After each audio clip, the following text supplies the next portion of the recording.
নাম বিষ্ণু বণিক। বিদ্যাসাগর প্রফেসর পাড়ার ভাড়া বাড়িতে থাকতেন এই যুবক। হঠাৎই সোমবার সকালে সেই ভাড়া বাড়ির ঘর থেকে মিলল যুবকের ঝুলন্ত দেহ। এটি কি ভালোবাসার করুণ পরিণতি, নাকি নেপথ্যে লুকিয়ে আছে অন্য কোনো কারণ?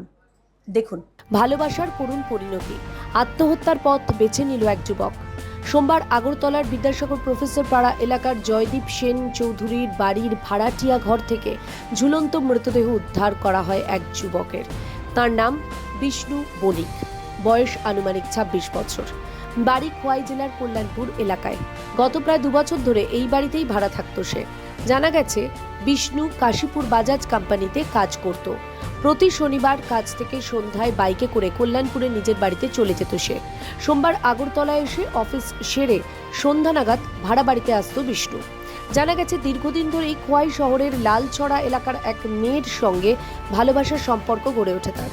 সম্প্রতি তাদের মধ্যে কোনো একটি বিষয় নিয়ে মতপার্থক্য হয়।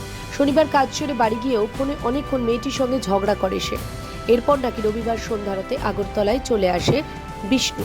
এদিন তার মা জানান, মোবাইলে মেয়েটির সঙ্গে ঝগড়া করার পর থেকে বাড়ির আর কারোর সঙ্গে কথা বলেনি সে। কালকে দুপুরবেলা খাওয়া দাওয়া করছে, রাত্রিবেলা খাওয়া দাওয়া করছে, খেতে পারি কেউ লোকে কথাবার্তা কয় না, কেউ লোকে কথাবার্তা কয় না।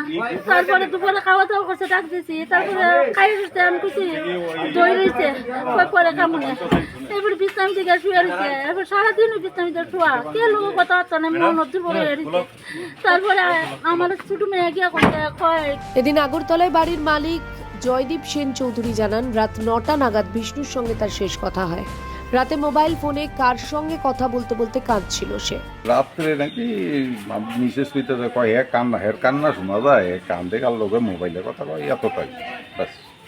আর বাকি তো সকালে আমি যাবো স্কুলে, তো হঠাৎ শুনলাম যে স্কুল আজকে সাসপেন্ড করছে।